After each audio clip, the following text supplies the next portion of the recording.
impact protection to the adults. You see it now, we're watching the frontal impact now at slow motion. The structure of the car was rated as stable, which is good. It's a very good baseline to develop further on restraint systems in the car, which in our opinion could have been a little bit better.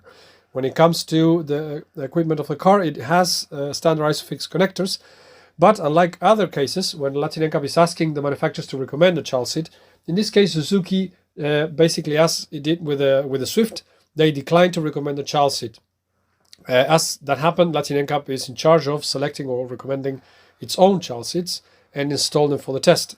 In this case, with the child seats that Latin NCAP selected, the performance and protection was good, but unfortunately the manufacturer, as they did recommend the child seats, they wouldn't get the points of dynamic testing. That's the reason why the score is so low. We're watching the top view of the frontal impact. Now we're watching the real speed of the normal speed side impact, and now slow motion the side impact.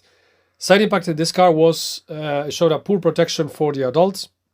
To be more specific, the chest showed red color, basically no protection. This car do not have any side airbags as standard. This is amazing and not a very good surprise at this stage. Latin NCAP is not pleased with this action from the manufacturer. Side impact protection is one of the main things we wanted to highlight and promote in these new protocols. Side impact for the child occupants was good, and also door opening and the side impact. Also remember, it's a high risk, exposing the occupants to high risks. This vehicle also was tested, and we are going to watch it right now in the Whiplash, or basically a rear impact. The vehicle in rear impact could not accredit good structure stability in the rear impact, therefore the Whiplash points are 0.